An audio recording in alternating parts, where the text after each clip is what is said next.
நமசிவாய வாழ்க, நாதன் தாள் வாழ்க, இமைப்பொழுதும் மின்மிஞ்சில் நீங்காதான் தாழ் வாழ்க.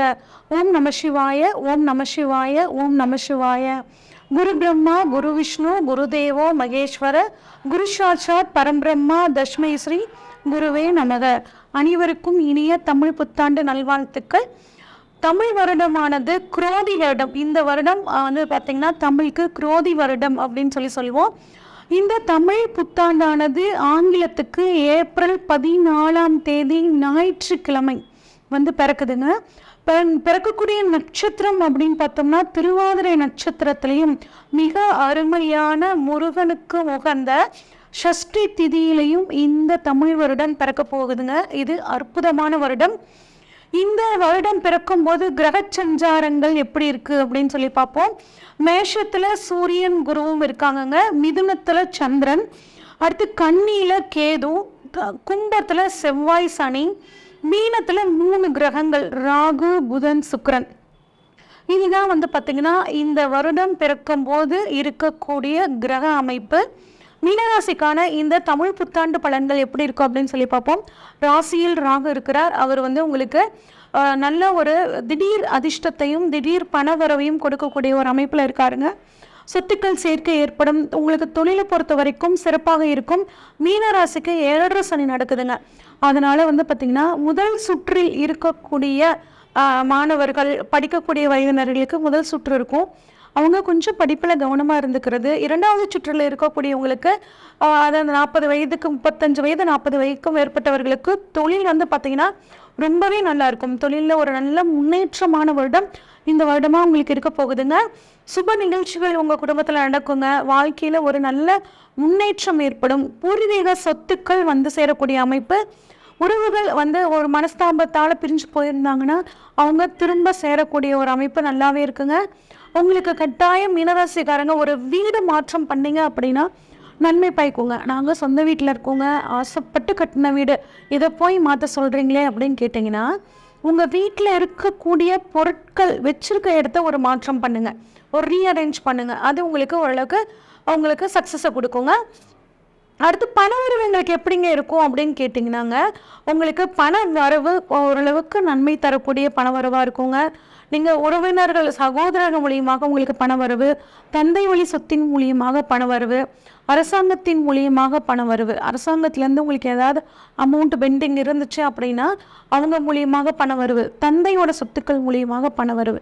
இந்த மாதிரி பண வரவும் தொழில் மூலியமாகவும் பண வரவும் உங்களுக்கு நல்லாவே இருக்குங்க. அடுத்து குடும்பம் எங்களுக்கு எப்படி இருக்குங்க அப்படின்னு கேட்டிங்கன்னா கணவன் மனைவி பார்த்திங்கன்னா விட்டு கொடுத்து போகும்போது உங்களுக்கு ரொம்ப சூப்பராக இருக்கும். குறிப்பாக 7ஆம் அதிபதி 1ல் இருக்கிறனால உங்கள் மனைவியின் மூலியமாக உங்களுக்கு அனைத்து விதமான நன்மைகளும், வாழ்க்கை துணை வழியாக அனைத்து விதமான நன்மைகளும் கிடைக்க போகுதுங்க. ஆனால் அப்பப்போ 2 பேரும் தாமஞ்சரி மாதிரி சின்ன சின்ன சண்டைகள் உங்களுக்கு வந்துட்டே இருக்கும். அதை மட்டும் விலக்கி வச்சிட்டிங்க அப்படின்னா உங்கள் வாழ்க்கை துணை வழியாக உங்களுக்கு அற்புதமான பணம் சேரக்கூடிய அமைப்புங்க. குடும்பத்துக்காக கொஞ்சம் டைம் ஒதுக்குங்க. உங்களுக்கும் உங்கள் வாழ்க்கை துணைக்கும் ஒரு பிரச்சனைனாவே இதுதான். எங்களுக்காக குடும்பத்துக்காக நீங்கள் டைம் ஸ்பெண்ட் பண்ண மாட்டேங்கிறீங்க அப்படின்னு குடும்பத்துக்காகவும் நீங்கள் டைம் ஒதுக்குங்க. ஏன் அப்படின்னா இந்த 7.5 சனி காலங்களில் தொழிலுக்காக நம்ம நிறைய உழைப்போம். தொழிலில் ஒரு நல்ல முன்னேற்றம் வரும். அதுக்காக அதிகம் உழைக்க நம்ம குடும்பத்துக்காக நம்ம ஒதுக்கக்கூடிய நேரம் குறைஞ்சிரும். அப்போ இதை நம்ம கட்டாயம் மீனராசிக்காரங்க பேலன்ஸ் பண்ணியே தீரணுங்க. திருமணம் எங்களுக்கு எப்படி இருக்கும் அப்படின்னா திருமணம் ஆகுமா? கட்டாயம் திருமணம் நடைபெறத்துக்கான யோகம் பார்த்திங்கன்னா உங்களுக்கு ரொம்பவே நல்லா இருக்குங்க. குருவோட பார்வை படுது. அப்போ குருவோட அருளால் உங்களுக்கு கட்டாயம் திருமணம் நடைபெறும். 2ஆம் திருமணத்துக்காக காத்துட்ருக்கிறவங்களுக்கும் 2ஆம் திருமணம் நடக்கும். 7ஆம் இடத்துல கேது இருக்குங்க. எப்படிங்க திருமணம் தள்ளி போகுமே அப்படின்னு கேட்டிங்கன்னா நாகர் வழிபாடு பண்ணுறது நல்லதுங்க. ராகேதுகளுக்கு உரிய வழிபாடு பண்ணுறதும் முருகன் வழிபாடு பண்ணுறதும் உங்களுக்கு நன்மையை பயக்கும். திருமண பாக்கியத்தை சூப்பராக அமைச்சு கொடுக்கும். குழந்தை பாக்கியத்தை பொறுத்த வரைக்கும் உங்களுக்கு கட்டாயம் குழந்தை பாக்கியம் அப்படிங்கிறது நிச்சயமாக கிடைச்சே தீருங்க. 5ஆம் அதிபதி 2ல் இருக்கார். 5ஆம் அதிபதி 2ஆம் இடத்துல இருக்கிறது பார்த்திங்கன்னா கட்டாயம் உங்களுக்கு ஒரு நன்மையை கொடுக்கக்கூடிய ஒரு அமைப்புங்க. குழந்தைகளால் உங்களுக்கு நல்ல நன்மையும் பெருமையும் உண்டாகும். குடும்பத்தில் குடும்பத்தோட குலதெய்வம் கோயிலுக்கு போய் அதற்குரிய பரிகார பூஜைகளை பண்ணுறது உங்களுக்கு நன்மை. குலதெய்வத்துக்கு விளக்கு போடுறது, குலதெய்வத்துக்கு பொங்கல் வைக்கிறது அப்படிங்கிற விஷயங்கள் உங்களுக்கு இந்த வருடம் சிறப்பாக மாற்றி கொடுக்குங்க. மாணவர்களை பொறுத்த வரைக்கும் மாணவர்கள் கொஞ்சம் சோம்பேறித்தனத்தை ஒதுக்கி வச்சுட்டு கவனமாக படிச்சிங்கன்னா அட்டகாசமான மதிப்பெண்கள் வாங்கலாம். போட்டித் தேர்வுக்காக காத்துட்ருக்க மாணவர்கள், எழுதிட்டுருக்க மாணவர்கள் கடின உழைப்புகளை போடும்போது கட்டாயம் உங்களுக்கு அது சாதகமாக மாற்றும். ஏன்னா 3ஆம் இடம் அப்படிங்கிற முயற்சி ஸ்தானத்தில் குரு இருக்காருங்க. அப்போ உங்கள் முயற்சிக்கு தகுந்த பலனை அவர் கட்டாயம் கொடுப்பார். கட்டாயம் அரசாங்க உத்தியோகம், bank exam, central government exams எல்லாமே நீங்கள் சாதகமாக மாற்றிக்கிறதுக்கான ஒரு அற்புதமான சூழலாக உங்களுக்கு இருக்குங்க. 7.5 சனி கொஞ்சம் சோம்பேறித்தனம், அதை மட்டும் கொஞ்சம் ஒதுக்கி வச்சுருங்க, சூப்பராக இருக்கும். அதே மாதிரி காதல் அப்படிங்கிறது உங்களுக்கு எட்டி பார்க்குங்க. சோஷியல் மீடியாவை படிக்கக்கூடிய மாணவர்கள் தவிர்த்துக்கிறது ரொம்பவே நல்லது. எங்களுக்கு ஜாப் எப்படி இருக்கும் அப்படின்னு கேட்டிங்கன்னா, கட்டாயம் கவர்மெண்ட் ஜாப் கிடைக்கக்கூடிய அமைப்பு. எல்லாத்துக்குமே கவர்மெண்ட் ஜாப் கிடைச்சிருமா என்னங்க கதை அப்படின்னு கேட்டிங்கன்னா, உங்கள் ஜாதகத்தில் கவர்மெண்ட் ஜாப் கிடைக்கணுங்கிற அம்சம் இருக்கிற பட்சத்தில் இந்த சமயம் உங்களுக்கு அது கட்டாயம் கிடைச்சே தீருங்க. கோச்சார ரீதியாக உங்களுக்கு அருமையான ஒரு அமைப்பு. ப்ரொமோஷன்ஸ் கிடைக்கக்கூடிய வாய்ப்புகள்ங்க, இடமாறுதல் கிடைக்கும். உடன் கூட வேலை செய்கிறவங்ககிட்ட கொஞ்சம் அட்ஜஸ்ட் பண்ணி, அதாவது கோபப்படாமல் அவங்களோட அனுசரித்து போகிறது உங்களுக்கு நன்மை கொடுக்குங்க. தொழிலை பொறுத்த வரைக்கும் தொழிலுக்காக செய்யக்கூடிய முயற்சிகள் அனைத்தும் பலிதமாகும். ஏன்னா தொழில் ஸ்தானாதிபதியான குரு 3ஆம் இடமான முயற்சி ஸ்தானத்தில் போய் உட்கார்ந்துருக்காரு. அப்போ தொழிலுக்காக நீங்கள் பண்ணக்கூடிய முயற்சிகள் அனைத்தும் பலிதமாகும். தொழிலில் நல்ல ஒரு முன்னேற்றம், விரிவாக்கம் சூப்பராக பண்ணுவீங்க. அதன் மூலியமாக பணவரவு கிடைக்கும். குறிப்பாக சோஷியல் மீடியாவில், யூடியூப்பில், ஆன்லைனில் கம்யூனிகேஷன் பிஸ்னஸ், சாஃப்ட்வேர் பிஸ்னஸில் இருக்கவங்களுக்கு எல்லாமே ஒரு அற்புதமான காலகட்டமாக இருக்குங்க.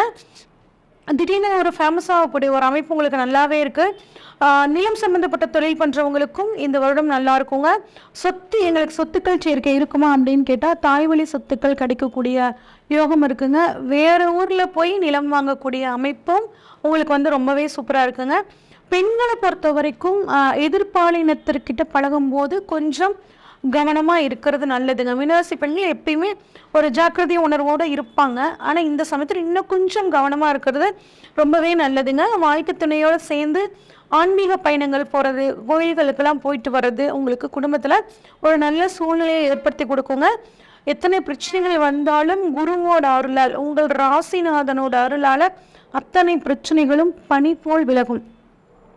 ஆரோக்கியத்தை பொறுத்த வரைக்கும் ஒரு ஃபுல் பாடி செக்கப் பண்ணிக்கிறது ரொம்பவே நல்லதுங்க. எளிதில் ஜீரணமாகக்கூடிய உணவுகளை சாப்பிட்டுக்கிறது ரொம்பவே நல்லதுங்க. மீனராசிக்காரங்களுக்கான பரிகாரம் என்ன அப்படின்னு பார்த்தோம்னாங்க, துவரம்பருப்பு தானம், கொள்ளு தானம், எள்ளு தானம் பண்ணுறது உங்களுக்கு மிகச்சிறந்த நன்மையை கொடுக்கும். ராகு பகவான் வழிபாடும் கருமாரியம்மன் வழிபாடும் உங்களுக்கு மிகச்சிறந்த நன்மையை அளிக்குங்க. இது வரைக்கும் நம்ம பார்த்த அனைத்துமே வந்து பார்த்திங்கன்னா பொதுவான பலன்கள் தாங்க. உங்களோட சுய ஜாதகத்தில் கிரகங்கள் எங்கே இருக்காங்க, குறிப்பாக வருடக்கோள்களான குரு, ராகு, கேதுக்கள் எங்கே இருக்காங்க, இதையும் கோச்சாரத்தில் இருக்கக்கூடிய கிரக அமைப்பையும் வச்சு பார்க்கும்போது துல்லியமான பலன்களை எடுக்க முடியுங்க. உங்களோட ஜாதகத்தை இப்போ என்ன பலன்கள் நடக்குதுன்னு நீங்கள் தெளிவாக தெரிஞ்சுக்கணும் அப்படின்னா ஸ்க்ரீனில் தெரிகிற வாட்ஸ்அப் நம்பருக்கு உங்களோட ஜாதகத்தை அனுப்பிச்சி வைங்க. ஃபுல்லாக உங்களோட ஜாதகத்தை ப்ரெடிக்ட் பண்ணிவிட்டு உங்களுக்கான கைடன்ஸை கொடுக்குறேங்க. நன்றி, வணக்கம். நான் உங்கள் ஆஸ்ட்ரோலக்ஷ்மி. நாம் இன்னைக்கு மீன ராசிக்காரர்களுக்கு இந்த குரோதி வருடம் எப்படிப்பட்ட பலன்களை கொடுக்க போகுது அப்படின்றத பற்றி தான் பார்க்க போகிறோம். இந்த குரோதி வருடம் பிறக்கின்ற பொழுதே வந்து பார்த்தீங்க அப்படின்னா உங்களுக்கு ஜென்மத்தில் ராகு புதன் சுக்கிரனோடையும், 2ல் சூரியன் குருவோடையும், 4ல் சந்திரனோடையும், 7ல் கேதுவோடையும், 12ல் சனீஸ்வரன் செவ்வாயோடையும் பிறக்கிறதுனால உங்களுக்கு கொஞ்சம் வந்து மாற்றங்கள் உருவாகும். முக்கியமாக குரு பகவானானவர் என்ன செய்கிறார் அப்படின்னு பார்த்தீங்கன்னா 3ஆம் இடத்துக்கு போகிறார். இந்த மீன ராசிக்காரர்களும் வந்து பார்த்தீங்க அப்படின்னா கடல் ராசியில் இருக்கக்கூடியவர்கள். நீங்கள் வந்து காலபுருஷ தத்துவத்துக்கு 12வது இடம். 12 என்பதே விரயம். ஸோ நிறைய விரயங்கள் நீங்கள் செய்வீங்க. அதுலேயும் நீங்கள் வந்து காசை வந்து தண்ணி மாதிரி செலவு பண்ணுவீங்கன்னு சொல்லுவாங்க இல்லைங்களா, அந்த மாதிரி செய்யக்கூடியவர்கள் நீங்கள். உங்களுக்கு இதுவரையிலும் 2ல் லாபஸ்தானம், அதாவது கொஞ்சம் பணம் வரக்கூடிய இடத்துல இருந்த குருவானவர் மாற்றம் செய்யக்கூடிய இடத்துக்கு மாற போகிறாரு. அதே போல் 12ல் வந்து பார்த்திங்கன்னா ஆல்ரெடி சனீஸ்வர பகவான் உட்கார்ந்துட்டுருக்காரு. இந்த வருட ஆரம்பத்தில் 2க்குரிய செவ்வாயும் 12ல் போய் உட்கார்ந்து இந்த வருடம் ஆரம்பமாகிறதுனால உங்களுடைய வரவுகள் கொஞ்சம் செலவுகளாக மாறக்கூடிய நிலைப்பாட்டில் இந்த வருஷம் இருக்குது. அதுவும் இல்லாமல் ஜென்ம ராகு சொல்கிறது வந்து கேட்கவே மாட்டீங்க. நீங்கள் ஆல்ரெடி வந்துட்டு இந்த குருவினுடைய ராசியில் பிறந்தவங்களாகட்டும் தனுசில் பிறந்தவங்களாகட்டும் நீங்கள் 2 பேருமே வந்து என்ன பண்ணுவாங்க அப்படின்னா சொல்கிறத வந்து எடுத்துக்கவே மாட்டாங்க. அந்த மாதிரியான ஒரு நிலைப்பாடு கொண்ட நீங்கள் கரெக்டாக ஜென்ம ராகு 7 கேது அப்படின்ற நிலைப்பாட்டில் இந்த வருஷம் ஆரம்பிக்கிறதுனாலேயே வந்து பார்த்தீங்க அப்படின்னா கொஞ்சம் வந்து பிரச்சனைகளோடு தான் நீங்கள் ஸ்டார்ட் பண்ணுவீங்க. 2 குரு வேற மாறுறாரு, 2ல் சூரியன் வந்து உட்கார்றாரு வருஷ ஆரம்பத்தில். கண்டிப்பாக அவர் வந்து 6க்குரியவர் வந்து உட்காரும் பொழுது உங்களுடைய பேச்சால் நீங்கள் தான் பகையை தேடி போகக்கூடிய நிலையை உருவாக்கப் போகிறார். அதனால் நீங்கள் வந்து கொஞ்சம் கவனமாக உங்களுடைய வார்த்தைகளில் இருந்துட்டீங்க அப்படின்னா குடும்பத்துலேயும் சரி வேலை இடத்துலையும் சரி கொஞ்சம் பிரச்சனைகள் இல்லாமல் உங்களால் இருக்க முடியும். இல்லை அப்படின்னா கண்டிப்பாக சில பிரச்சனைகளை நீங்கள் சந்திக்கக்கூடிய நிலை உருவாகும். அதே போல் வந்து பார்த்தீங்க அப்படின்னா ஜென்ம ராகு 7 கேது சொல்லவே வேண்டாம், இதுவும் வந்து உங்களுக்கு பிரச்சனைக்குரிய இடமாகத்தான் இருக்கிறது. அதனால் உங்களுடைய லைஃப் பார்ட்னரோடு நீங்கள் வந்து ஏதாவது சண்டை போடுறீங்க அப்படின்னா அந்த சண்டையை அதோடு முடிச்சிட்டிங்க அப்படின்னா பிரச்சனை இல்லாமல் போகும். இல்லைன்னா இந்த வருடம் அப்படின்றதே உங்களுக்கு வந்து பார்த்தீங்க அப்படின்னா பகை வருடமாக இருக்கிறதுனால கொஞ்சம் பகை அதிகமாகவே செய்யும். அதனால் நீங்கள் வந்து எவ்வளோக்கு எவ்வளோ மியூச்சுவல் அண்டர்ஸ்டாண்டிங்கோடு போயிடுறீங்களோ அவ்வளோக்கு அவ்வளோ பிரச்சனைகள் இல்லாமல் போகலாம். 4ல் சந்திரன் இருக்கிறதுனால கொஞ்சம் வந்து வெளியூரோ இல்லை வெளிநாடோ போய் படிக்கிறதுக்கான வாய்ப்புகள் இந்த வருட ஆரம்பத்தில் வந்துட்டு இந்த மீன ராசிக்காரர்களுக்கு இருக்குது. அதனால் படிப்புல வந்து கொஞ்சம் கவனம் செலுத்துனீங்க அப்படின்னா நீங்கள் விரும்பிய படிப்பை போய் படிக்க முடியும். ஏன்னா 4க்குரியவன் உங்களுடைய ராசியில் வருட ஆரம்பத்தில் நீச்சம் ஆகிறான், அவனே 7க்குரியவனும் ஆகிறதுனால உங்களுக்கு வந்து 2 சைட்லேயுமே பிரச்சனை வரும். 4 என்பது சுகஸ்தானம், வீடு மனை வாகனஸ்தானம், காலி மனை, இதன் மூலமாக உங்களுக்கு பிரச்சனை ஆகக்கூடிய வாய்ப்புகள் இருக்குது.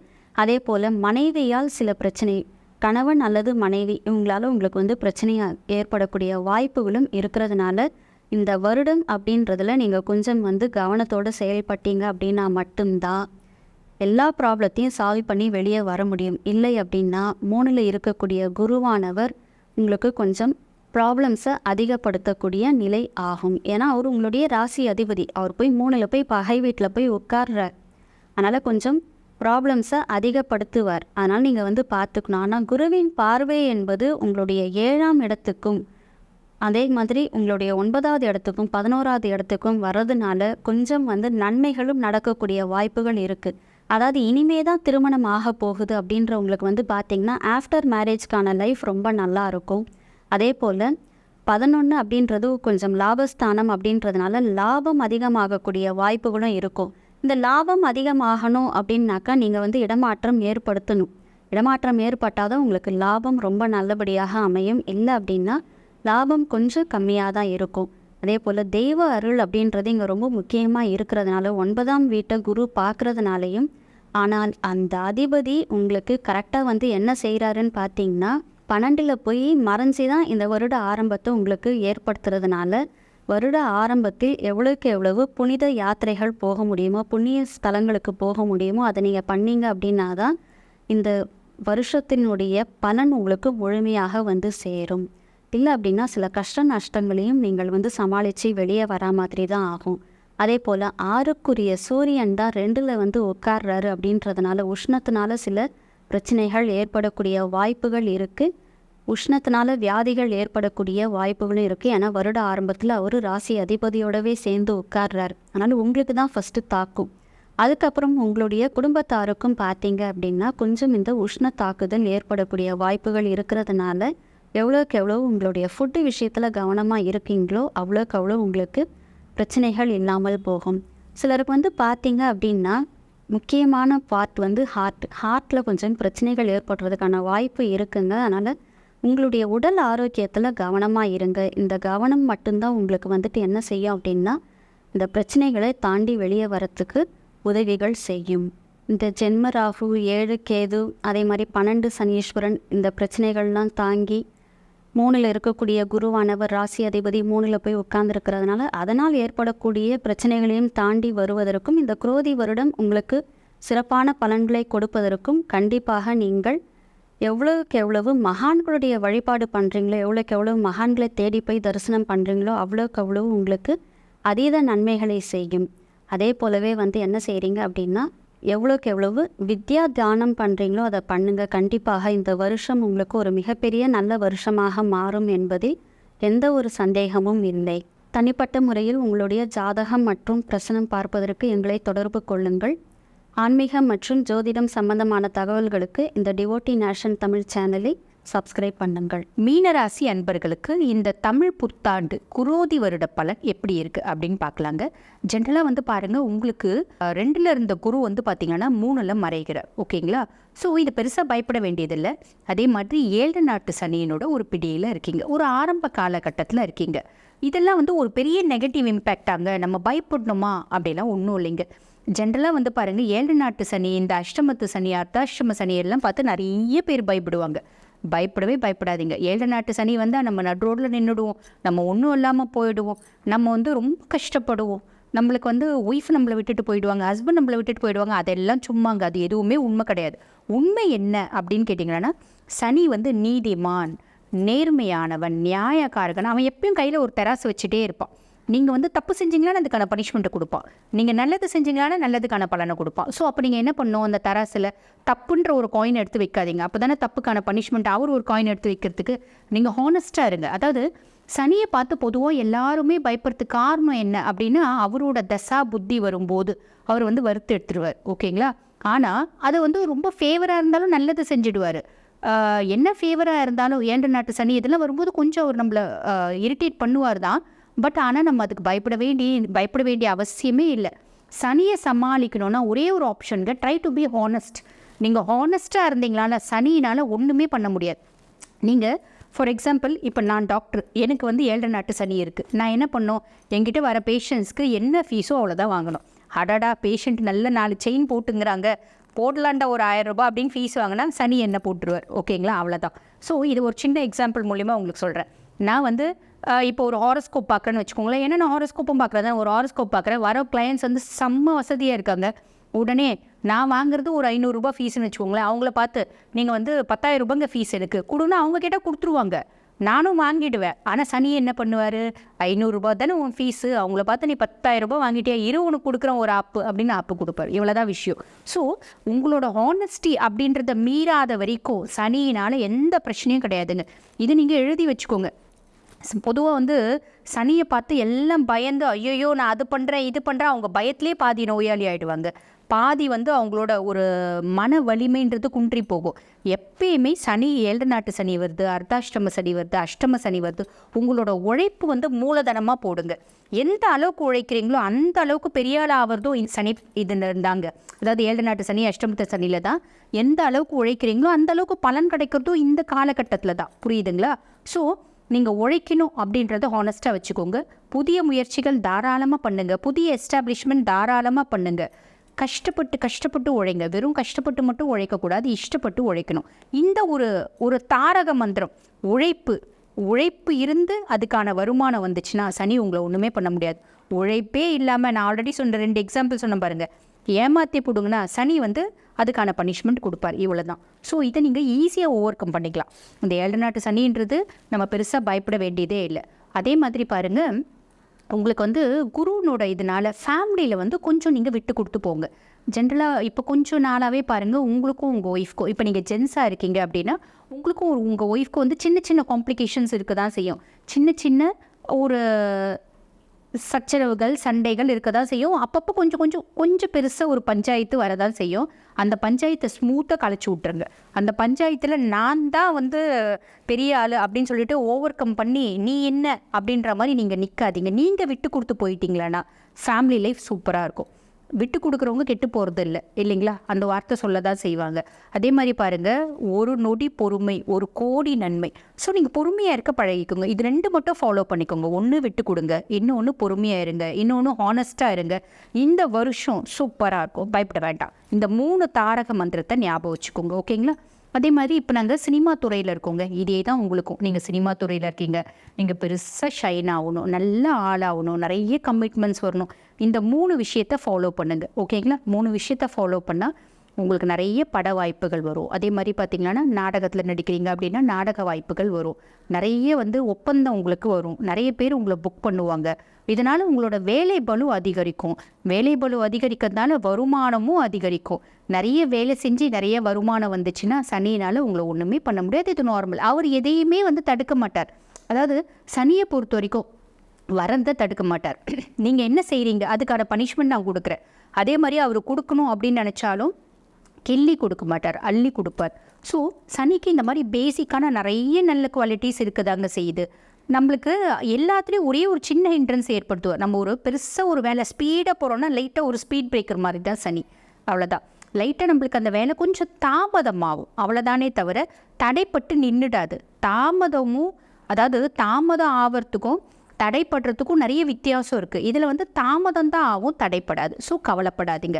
மீனராசி பணம் வசதி வாய்ப்பு நல்லா வருங்க, பயப்பட வேண்டிய அவசியமே இல்லை. நல்ல வழியில் நல்லா வரத்துக்கு பார்த்துக்கோங்க. வசதி வாய்ப்பு வருமானம் எல்லாம் ஒவ்வொன்று வரும். கையில் காசுக்கு பஞ்சம் இருக்காது. ஆனால் அது நல்ல வழியில் தான் வருதா அப்படின்றத ஒரு முறைக்கு 100 முறை நீங்கள் வந்து கன்ஃபார்ம் பண்ணிக்கோங்க. நல்ல வழியில் வரலைன்னா தான் அது உங்களுக்கு காம்ப்ளிகேஷனாக அமையும். நல்ல வழியில் வருது அப்படின்னு சூப்பராக இருக்கும். காசு நடமாட்டத்துக்கு பிரச்சனை இருக்காது, ஸ்டேட்டஸ்க்கு பிரச்சனை இருக்காது. நம்மளோட எக்கனாமிக்கலாக நம்ம என்ன ஒரு இதில் இருக்கோம் எல்லாமே ஃபுல்ஃபில் ஆகக்கூடிய ஒரு எக்கனாமிக்கல் ஸ்டேட்டஸில் தான் இருக்கும், பிரச்சனை இல்லை. நம்மளுக்கு கொஞ்சம் கொஞ்சம் மனசஞ்சலங்கள் வரும், ஃபேமிலியில் கொஞ்சம் கான்ஃப்ளிக்ட்ஸ் வரும். அதான் ஃபேமிலியில் கான்ஃப்ளிக்ட்ஸ்க்கு தான் நான் ஆல்ரெடி சொன்னேன், விட்டு கொடுத்து போயிடுங்க, பொறுமையாயிருங்க. மனசஞ்சலங்கள் வரும். அந்த மனசஞ்சலங்களை நம்ம இறை வழிபாட்டு மூலயமா நம்ம வந்து நார்மல்சி கொண்டு வரலாம். அதே மாதிரி பாருங்கள், உடல் உபாதைகள் ஏற்படும். உடல் உபாதைகள் நிறைய இல்லை, ஒரு மைல்டாக ஒரு 10%. அந்த உடல் உபாதைகளை நீங்கள் என்ன பண்ணலாம் அப்படின்னா, உங்கள் சாப்பாட்டில் கான்சென்ட்ரேட் பண்ணிக்கோங்க. அதே மாதிரி உங்களோட டயட்டில் ஃபோக்கஸ் பண்ணுங்கள். கொஞ்சம் ஹெல்த்தியான டயட் எடுங்க. சாப்பிடாம உழைக்கிறது இவ்வளோ நாள் அப்படி தான் உழைச்சிங்க, இனிமேல் பட்டு அப்படி பண்ணாதீங்க. நல்லா சாப்பிடணும், நல்லா உழைக்கணும் அப்படின்ற ஒரு இதுக்கு வந்துடுங்க, சரிங்களா? சின்னசாக தொந்தரவு இருக்கும்போது, இப்போ வயிறில் ஏதாவது சின்னசாக காம்ப்ளிகேஷன் இருக்குன்னா உடனே ஒரு ஸ்கேன் பண்ணி பார்த்துருங்க. அதுக்கான ப்ராப்பரான வைத்தியம் எடுத்துக்கோங்க. ஸோ மீனராசி இவ்வளோலாம் நீங்கள் ஃபாலோ பண்ணீங்க அப்படின்னா பயப்பட வேண்டாம். படிக்கிற பிள்ளைங்க கொஞ்சம் மந்தம் ஆவாங்க. அந்த மந்தம் ஆகிற பிள்ளைங்கள நீங்கள் கொஞ்சம் ஊக்குவிக்கணும். ஏன்னா சனியினே வந்து பார்த்திங்கன்னா மந்தன் அப்படின்னு தான் சொல்லுவாங்க. அவன் வந்து கொஞ்சம் ஸ்லக்கிஷாக தான் இருக்கும். அவனோட எல்லா ஆக்டிவிட்டீஸும் வந்து ரொம்ப ஸ்லக்கிஷாக தான் இருக்கும், நிதானமாக இருக்கும். ஸோ நம்மளும் வந்து பார்த்திங்கன்னா அந்த சனியினோட ஆதிக்கத்திலிருந்து கொஞ்சம் நிதானமாக செயல்பட ஆரம்பிப்போம். அந்த நிதானமாக செயல்படுறது அப்படின்றத நம்ம கொஞ்சம் ஓவர் கம் பண்ணி நல்ல ஃபாஸ்ட்டாக எனர்ஜெட்டிக்காக செயல்படுங்க. சனியை நினச்சி ஒரு முறைக்கு 100 முறை நான் சொல்கிறேன், சனியை நினச்சி 1,00,000 முறை பயப்படாதீங்க. உங்கள் வேலையில் கான்சென்ட்ரேட் பண்ணுங்கள், சூப்பராக அமையும். அதே மாதிரி பாருங்கள், ஜென்ரலாகவே பணம் காசுக்கு பிரச்சனை இல்லை அப்படின்னாலே நம்ம ஓவர் கம் பண்ணிடலாங்க. அந்த பணம் காசுக்கு பிரச்சனை அப்படின்றது மீனராசிக்கு கிடையவே கிடையாது. ஸோ வசதி வாய்ப்பு அந்தஸ்து எல்லாமே நல்லா இருக்குது. ஸோ ஏன் கவலைப்படுறீங்க? மனசஞ்சலம் ஓவர் கம் பண்ணுங்க வழிபாடு மூலிமா. என்ன வழிபாடு பண்ணால் மனசஞ்சலம் குறையும் அப்படின்னீங்கன்னா, நான் ஆல்ரெடி வந்து சனியினோட பிடி அப்படின்னாலே நாங்கள் வந்து சொல்கிற வழிபாடு வந்து பார்த்திங்கன்னா ஹனுமன் வழிபாடு பண்ணுறது.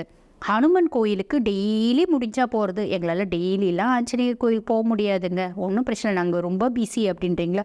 ஒன்றும் பிரச்சனை இல்லை. சனிக்கிழமையான ஹனுமன் கோயிலுக்கு போங்க, ஹனுமன் கோயிலை சுற்றி வாங்க. ஹனுமன் கோயிலை சுற்றி வரும்போது ராமநாமம் சொல்லி சுற்றி வாங்க.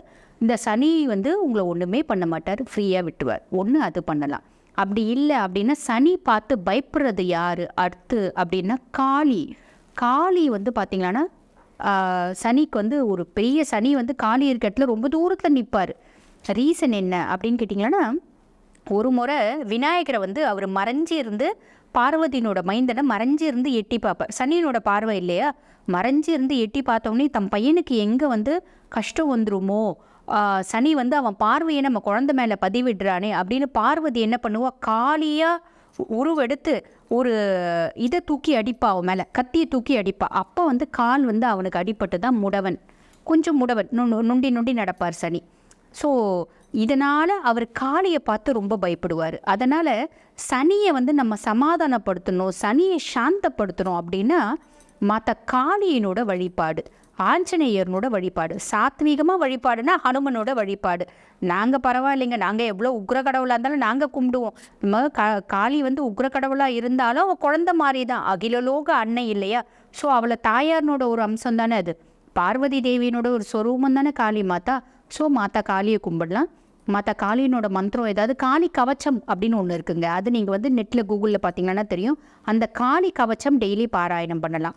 இல்லை பக்கத்துலேயே காளி கோயில் இருக்குன்னா பான் சொல்லுவாங்க பார்த்திங்கன்னா, பீடா வாங்கி காளி கோயிலுக்கு காளி மாதாக்கு வந்து நிவேதனத்துக்கு கொடுக்கறது ரொம்ப விசேஷம், ரொம்ப சக்ஸஸ். நம்மளோட பல பிரச்சனைகள் வந்து இந்த சூரியனை கண்ட பனி போல விலகிடும். ஸோ இந்த மாதிரி சின்ன சின்ன வழிபாடுகள் நீங்கள் செய்வது மூலயமா இந்த மீனராசி அன்பர்களுக்கு இந்த வருஷம் சூப்பராக அமையுங்க. கவலையே பட வேண்டாம். ஆக மொத்தம் மீனராசி நல்லா தான் இருக்குது, எக்ஸலண்ட். கவலைப்படாதீங்க. வழிபாடு மட்டும் கண்டிப்பாக பண்ணியே தீரணும். இதில் எந்த விதமான மாற்றங்களும் கிடையாது. மீனராசி அன்பர்களுக்கு வாழ்த்துக்கள். இப்போ நான் சொன்ன ராசி பலன் பார்த்தீங்கன்னா இந்த குரோதி வருட, அதாவது தமிழ் புத்தாண்டுக்கான ஒரு ஜென்ரலான ராசி பலன்க.